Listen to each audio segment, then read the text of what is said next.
Already some of the programs have been gone through. A very holy occasion, Guru Purnima. How many thousands of years it has been going on as a parampara, we do not know. But all over India, we celebrate this day as Guru Purnima or sometimes Vyasa Purnima. It is the beginning of the Chaturmasya. It was highlighted during Shankaracharya's time, but it was also there during Buddha's time. All the 4 rainy months, they settle down quietly, Buddha also, and teach people who come there. Later on they start wandering, parivrajaka, wandering monk. That's the old tradition. It is going on even now. Though rainy season is not so difficult today because of technical advancements, as in those days it was really very difficult during the rainy season to move about through forests and villages, etc. So we have this beautiful morning to spend in dealing with our own spiritual life. All of you, or most of you, have taken mantra diksha, Sri Ramakrishna's name. What shall we do with this mantra diksha or initiation? Generally, it is only when you get a little spiritual hunger that you take initiation. Simply a good life you live, you don't feel the impulse to get initiation. A good life plus something more, some spiritual experience, some spiritual affiliation with the divine. In the bhakti, therefore, this is an important milestone in spiritual life. When you take initiation, you become deeper in your awareness. We do continue our external life, but that external life gets a depth from our inner life. That is the difference between uninitiated and initiated people. There are uninitiated people having a depth life, but most people depend upon this help of an initiation to develop that depth dimension of awareness. Our awareness or consciousness gets a depth dimension. Normally it has sensory dimension, external dimension, consciousness constantly flowing into the world around you. That is our normal life. But once initiation comes, that consciousness goes to flow a little inward to touch something profound and divine within, which sages have discovered, have realized. So we also follow in their wake. We have not got it, we know it is there. With that attitude, we develop that inward awareness, and the mantra that is put into your heart during initiation is the name of the divine, the supreme divine, coming in the form of an incarnation. We had similar incarnations before, Krishna, Rama, etc. And they have become rather diffuse due to mythological associations, long ages. So the Lord himself comes again, as he promised. Sambhavami yuge yuge. And when we look at Sri Ramakrishna today, when we read his gospel of Sri Ramakrishna, most of us get the conviction immediately that that divine reality is manifested through this tremendous and personality. That is how we develop conviction. As I did it when I was a boy, I first read the gospel. I had not to think twice. The first reading was enough. All my devotion to Shiva, Devi, Krishna continues. but through Sri Ramakrishna. It is here everything is concentrated without any argument. Even an adolescent mind could develop that kind of an attitude. And so we start our deeper spiritual life with the mantra. We are asked to repeat the mantra, try to meditate upon the divine, and change our course of life. Where there is evil, we have to bring in good. Kindness, compassion, all these Daivi Sampat virtues we shall have to develop along with the mantra. Without that ethical, moral, humanistic background, these mantras do not have any effect. So our character changes. We become more kind, more compassionate, more helpful. And in our family life also, a tremendous change will come. In fact, I wish to stress some of these changes that should come in our devotees. We have taken Sri Ramakrishna mantra. A mantra is not a cheap thing. It is something very profound. As Ramakrishna himself said, Nam and Nami are one. Name and the named are one. When you take the name, you take the divine whose name it is. That is how name becomes an instrument to reach the divinity itself. So when you take such a great name into our heart, some changes have to come in our thinking. These great incarnations came not to please a few devotees with some mantras. They came to transform the human situation. They came to transform the whole world. Today, Sri Ramakrishna, you can literally say, he is the Guru of the whole world. People are running after his teaching in all parts of the world, eager to get a book about him, a photo of him. I get letters from Spain, from other countries also, Bulgaria, etc. We want books, we want photos. They don't get. Here it is easy in India. We don't know how to utilize that which is easy, that which is cheap. But today we must learn. To take the name of Sri Ramakrishna is not easy. We have to pay the price for it. A thorough change in our attitudes. We have got very wrong attitudes all these centuries. Today we have to change them. Make them more human, more divine. So that is why a devotee of Sri Ramakrishna should be the type of man that will come after, say, 100, 200 years of evolution in India. Now alone we have to start a new type of humanity. What were the faults we had in the past ages? Take, for example, untouchability. The most wicked practice anybody can do. And yet, most and almost all devotees used to practice untouchability. It never touched their conscience at all. They could sing bhajans, they could weep before the divine. We do all this. And coming out, get out from here, that untouchability. Now this blot, Vivekananda uses the word blot on our religion, on our society, must be completely eliminated. Nowhere in the subconscious even, the sense of untouchability should be there. Those who take Ramakrishna's name, he himself, as you will see in one picture in the museum, Ramakrishna Darshanam, Ramakrishna washing the latrine of a paraya near the Dakshineshwar temple, praying to the Divine Mother, Mother, remove the pride of being a Brahmin from my mind. Make me the servant of all. That is the sadhana Ramakrishna did. So today his devotees must take up this tremendous work of wiping away the blot of untouchability from our society. The word is blot. When you read Swamiji's lecture in Lahore, Vedanta, a wonderful lecture, there you say, wipe off this blot. With tremendous force, Swamiji said that, and it is still on us. After 85 years, that blot is still in our society. So not only in oneself, but in society itself, we must try to blot it away.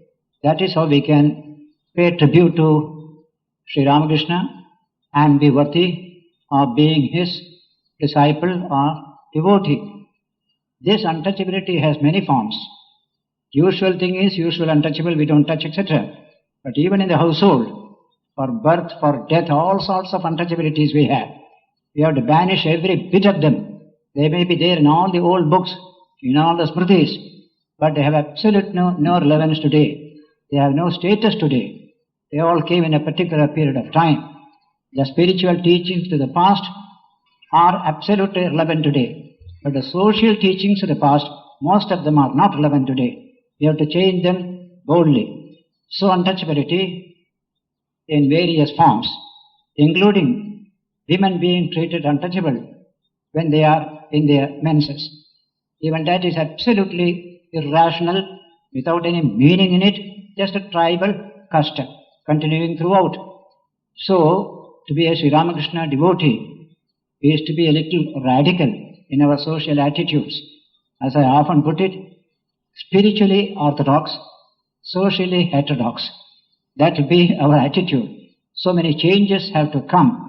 Love for the common people, respect for them, treat women as equal. They are not a tail of man. All the old books have written that women only is a tail of man. No particular status at all. Except as the husband, wife of somebody, she has no other status. You will find lot of books in the smritis and all that. All that will have to go. That is why in this modern incarnation, Swami Vivekananda points out in one letter, the prominence given to women. Our nation needs lot of improvement in two dimensions. One is the common people, the other is women. Both have been suppressed. Can you imagine that Shudra and women are combined together in all our Smriti tradition? Shudra and women. Shudra has no right for the Vedas. A Brahmana's wife also has no right for the Vedas. No right for Gayatri. Her only work is to serve the husband, nothing else. This kind of teaching you will find again and again drummed into the ears of people for 2000 years. Women also have begun to believe it, that we are like that, we are like that. Swamiji wanted to change it. Sri Ramakrishna wanted to change it. Sri Ramakrishna had women disciples. He treated them with the utmost respect, made them modern in their attitude, made them strong and self-confident, independent. So Swamiji summed up the whole thing, that a Ramakrishna movement is meant to raise our women and the common people, stand on their own feet, feel free. That is a wonderful idea. Spread of education, economic opportunity, all these must come to them. This kind of transformation of society is part and parcel of the great mission of Sri Ramakrishna. A saint and an incarnation. A lot of difference is there. A saint may bring a peace of mind to 20 or 30 or 50 people. His disciples there are there. But an incarnation is concerned with the total life of all society. Total life. Remember, that's the nature of incarnation. To change this world situation. No injustice, no oppression, respect for every person, dignity, all these are the product of the mission of an incarnation. Swamiji therefore carried this mission throughout the world. So in our society in India today, Ramakrishna disciples must be the most progressive social force. Think of that. The most progressive social force. What Ramakrishna and what Vivekananda, what Holy Mother, what tremendous progressive ideas you find embodied in them. The Holy Mother, though an orthodox Brahmin family, she treated everyone as her own. Christian, Muslim, untouchable, everyone. What a wonderful change it is. Why? She had a big heart, a big compassion. And what we lacked in India is the heart, the compassion. We never lacked in brain. We had plenty. Take all these priests, all these pandits, what tremendous brain. But in heart is like a chicken heart. That much only. Never could love people, never could help people. They put only more burdens on the people. All of you, when you do religion, you will find how many do's and don'ts are there given in your books by the priests before. And we are all tied down The Holy Mother said, Sri Ramakrishna came to make religion simple, easy. These too many rules and regulations from morning till midnight, what you should do, and you have no freedom at all. You are just like an animal, just going on by instinct. That Swamiji said, that's not the way of human development. You must have freedom. You must have freedom even to experiment in the matter. So all these things you will get in Vivekananda literature.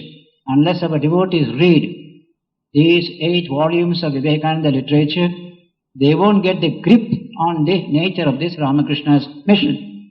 It is there you will find tremendous elaboration of Swami Sri Ramakrishna's ideas.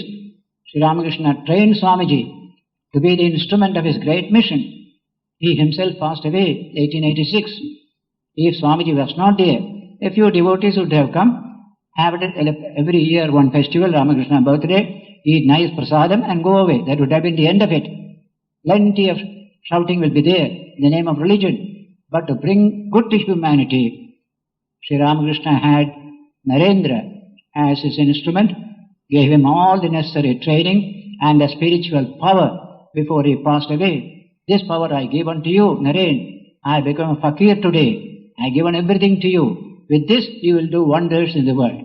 That is Swamiji's status in Ramakrishna's mission.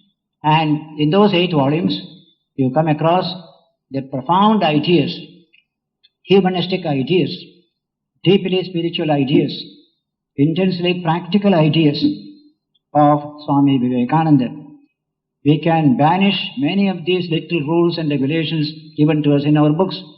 Many of them are anti-human, many of them are practically meaningless, but some profound things are there. That discrimination we must have. That we shall get when we put all this in the context of Sri Ramakrishna and Swamiji and their teachings. That's why I said earlier, the Ramakrishna disciples should be the most progressive force in the society. We speak of progressive forces. Communists are considered the most progressive forces. That's what called in Bengali and all that they use that word. See, very progressive literature, like that they say. But what can be more progressive than the attitude of a devotee of Sri Ramakrishna who doesn't believe in untouchability, who respects the poorest of the poor, respects women, who is ever ready to serve them. What more can be more progressive? So this kind of most progressive attitude we have to develop along with the javam and meditation that we do. Ramakrishna's mission doesn't end in a few devotees sitting 1 hour, 2 hour little japa meditation. That is only one part of it, an important part, but it must find expression in action, in human relationship. That is where we missed all the time. We had plenty of devotion, plenty of devotees. We will be weeping and wailing in the name of God.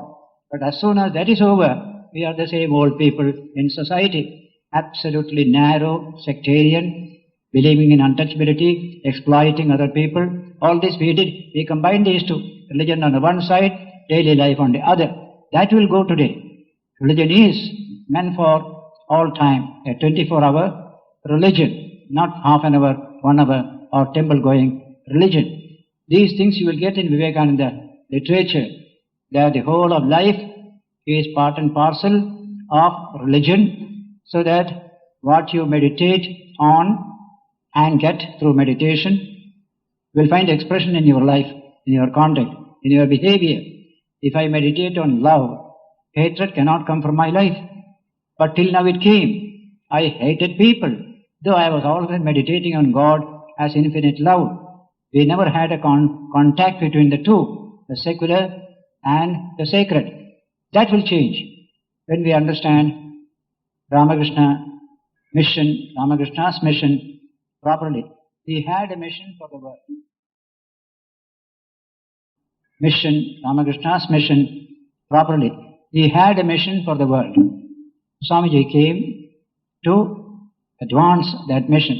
You and I have come to advance the same mission.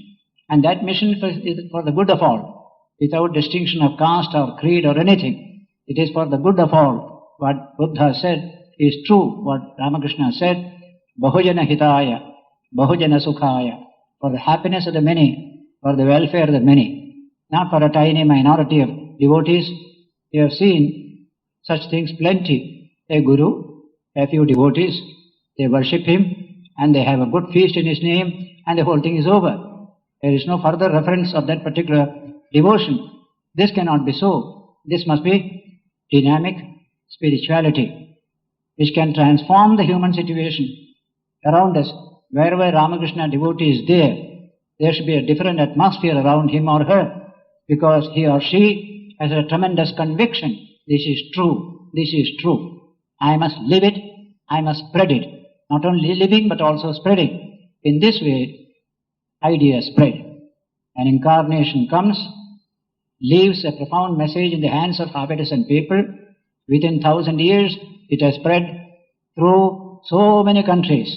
How does it happen? Because it passes through very great people with conviction. They pass on to others. In this way, it spreads.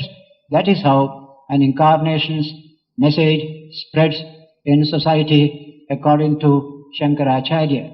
In his commentary on the Gita introduction, you find this sentence: Gunadhikayarhi grihitaha anushtiyamanascha dharma prachayam gamishyati iti. Krishna gave his message to Arjuna in the battlefield. Only two of them were there. Sanjaya could hear. The only third person was Sanjaya. And he put it through the Gita. Then slowly it started spreading. Through whom? Gunadhikaihi. Good people whose goodness is not what you call static, but dynamic goodness. That's called Gunadhikaihi. Grihitaha. We take it. We understand it. We are convinced that it's truth. Then you spread it to the next person. Dharma prachayam gavishyati iti. Goes on spreading. In this way, even now you can see, 1886 he passed away. 1902, Swamiji passed away. 1920, Holy Mother passed away. Since then, thousands of people have come to understand this message and are trying to live that message all over the world. Not just here only. Now this Vyasa Purnima, Guru Purnima, we are observing here. You will find people observing in Sydney, Australia, American cities, and France, everywhere. It's a universal experience. People join together to realize this truth. This time it will be a worldwide movement. This profound Sanatana Dharma, whose Guru Parampara we are celebrating today, as Vyasa Purnima or Guru Purnima, this Sanatana Dharma will cover the whole world in course of time. People are seeking it, they are eager for it. Books are going around. What is our work? Whatever good we have, share it with others. Try to influence people towards the good. A healthy, happy family life. Based on that, we help others also. How to become happy, so that the petty quarrels and petty fights, all these things will be far away. Once the big idea of God comes into our heart, the infinite one. When I can put the infinite one in my heart, how can it become petty and small? That's what people must realize. I used to say, in old Delhi, all the lanes are 5 feet wide and big houses are there. No sun ever comes into that lane. And there you are living your lifetime. So narrow, so like this. Mind also becomes like that. You are living in a narrow place, your mind also becomes narrow. Take that man out. Put him in New Delhi, beautiful open roads.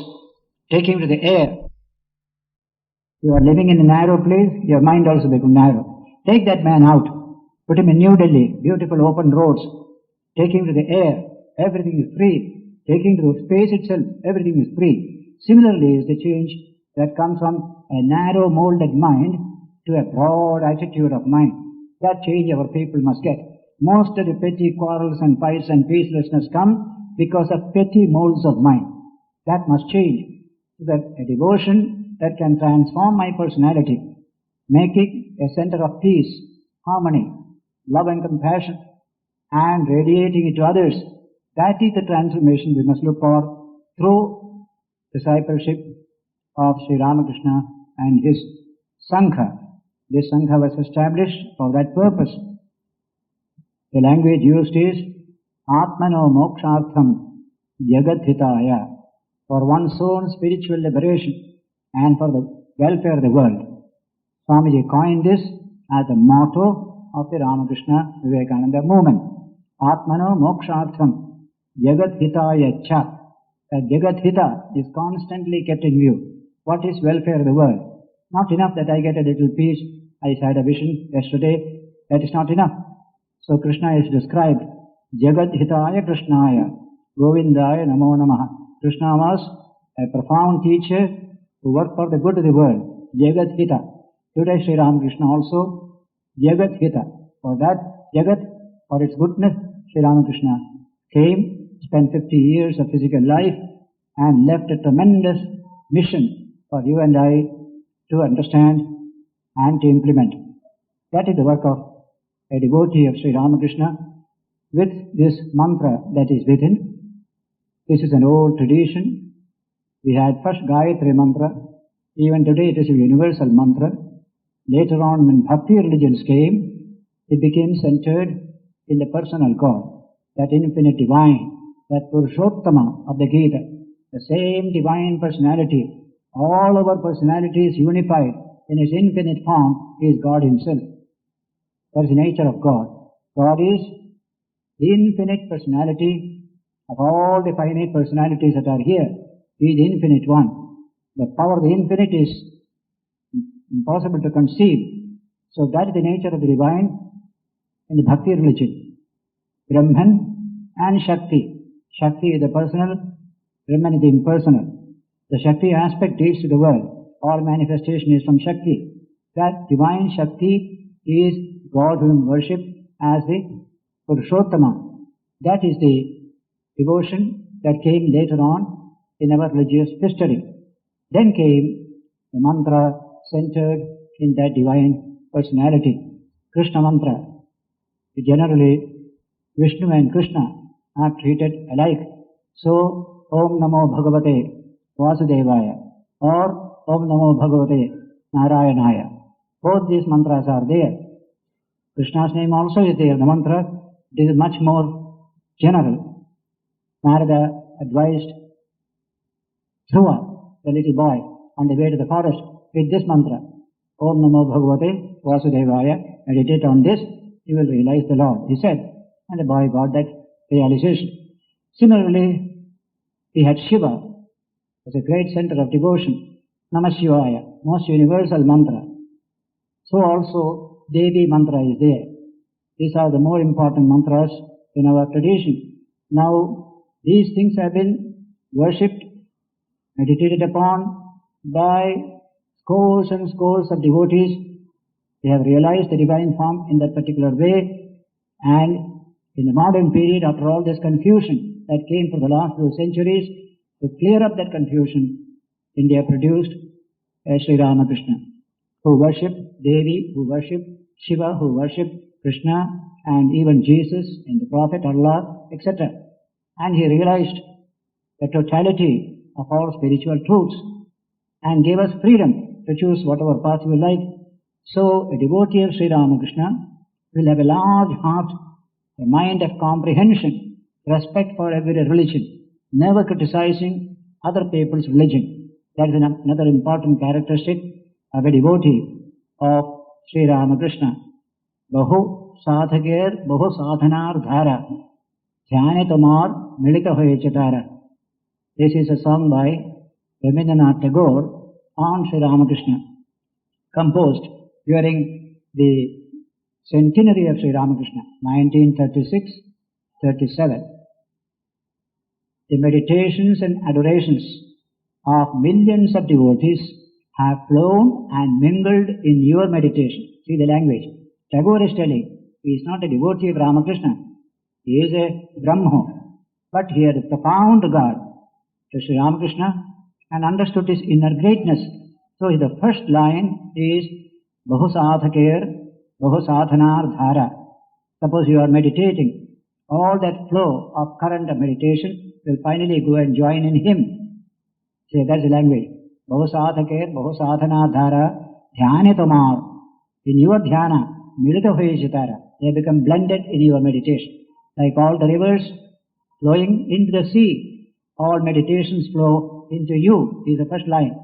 Then, Tama Jeevaner Asimer Leelapathe Rupam Nutan Tirtha Rupnada Ejagate. In the infinite expanse of your spiritual life, the world is blessed with a new center of pilgrimage, Tirtha, a Nutan Tirtha Rupnada Ejagate. Asim Leelapathe, without any boundary, unlimited, infinite is your spiritual personality. That has given to man today a new center of pilgrimage. Desha Videshe Pranam Anilotani. That center of pilgrimage which you are is drawing the salutations of men and women from all parts of the world. Drawing is the word. Not that you give yourself. He knows how to draw from you. Such is the fascination. Such is the attraction. And then finally he said, Shetai Amai Pranadikadam Yani. Similarly, I also offer my own salutations to you. What a beautiful poem by Tagore. So that is Sri Ramakrishna, not just a saint for half a dozen people, but a tremendous spiritual manifestation whose arrival or advent is meant to bring about a new state of human relations in the world itself. Less of war and more of peace, more of harmony, compassion, high character, deep devotion. All this will come through the spread of message of Sri Ramakrishna among the peoples of the world. And fortunately, this message is spreading almost identically everywhere.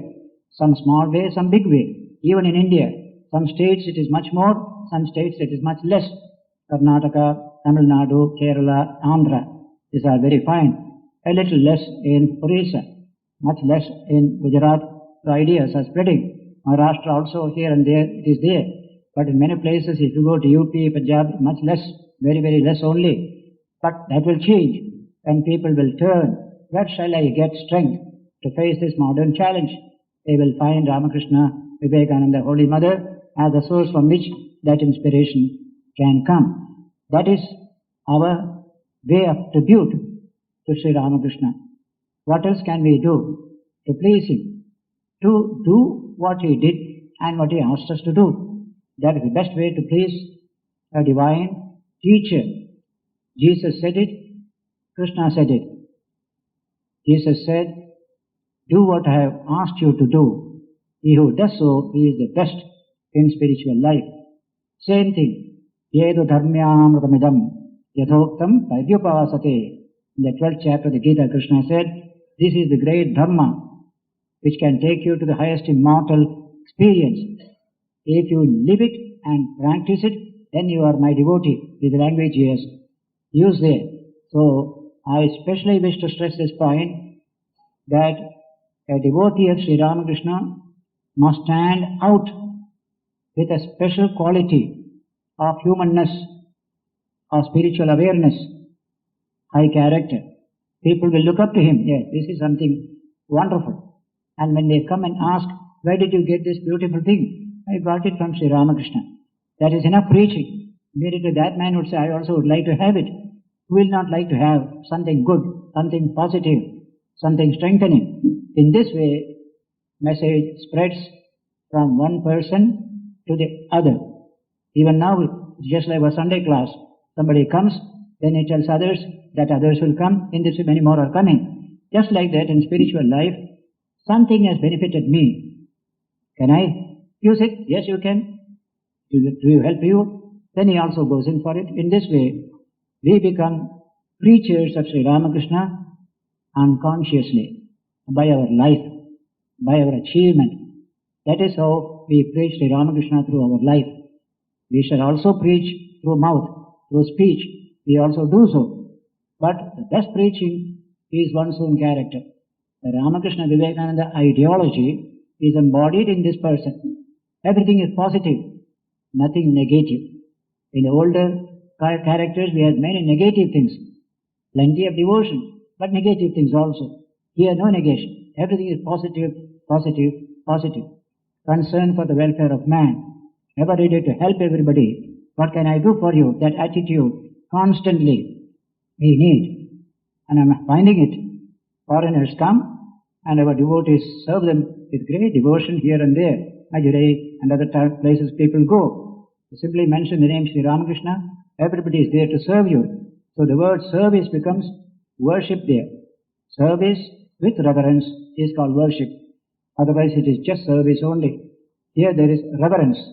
We see the divine in the heart of all. One divine in the heart of all. Ego Deva Sarvabhutesha Gudaha. One single divine hidden in the heart of all beings. That's what the Upanishad said. That attitude we must develop, then great strength will come. I wish to stress this point. To do all these things, you need a lot of intellectual strength and spiritual strength. You have to study the Upanishads. You have to study the Gita. You have to study Ramakrishna, Vivekananda, Sharda Devi literature. Through this study, you develop a big mind and a big heart. Nothing small and petty can ever stay in one after studying this kind of literature. So that is what Swamiji wanted. The Vedantic Hinduism, the Vedantic Indian civilization. We never had this Vedanta before.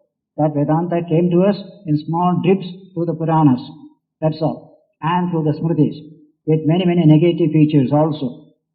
Disrespect for women you find in all our old books, except in the oldest. So today we don't want those things also. We want spirituality and a free society, independent, men of dignity, women of dignity, equality, that kind of thing. That's why we need much more knowledge. If you want to be merely good yourself, you need very little knowledge. If you want to make others good, you need much more knowledge. Therefore Ramakrishna has given the example. To kill oneself with a knife is enough. To kill others, you need swords and guns and bombs. So if you study more, especially the Upanishads and the great Bhagavad Gita, along with the Ramakrishna Vivekananda literature, you get great strength of mind to tell people when they ask. And many are asking, and our people do not know what to say. They have read only just a few pages of some book. That won't do. Devotees become dynamic when they have that tremendous conviction coming from knowledge that they have received from authoritative, authentic sources. This is what we need to achieve in this modern period. So many devotees are there. What a strength it is. Mere number is not a thing. The quality of the devotion really strong. There is conviction within. I know this is fine. I know this is true. I know this is for the good of all. This is not a sectarian movement to destroy other sects. This is a movement to strengthen every sect, every seeker of religion. That is the greatness of this movement. We must rise up to that level. Swami Vivekananda was very particular that we should not narrow down Sri Ramakrishna's teaching. In one epistle, Swamiji writes, everything must be sacrificed to preserve that one sentiment, universality. Our movement is universal, not narrow, not sectarian. Everything must be sacrificed to retain this tremendous value called universality. Now, these are the things we get when we read these books. They go into the mind, they get a lodgment there, they become a conviction, they become a power to transform the human situation. That is the type of spiritual devotees that the Ramakrishna movement needs. Sadhus and Sannyasinis are there. They are a very small number, but thousands of devotees are there. If they become dynamic, if they assimilate the spirit of teachings well, there will be a tremendous force to bring about a better state of things in our society and society abroad. I am very happy to be with you.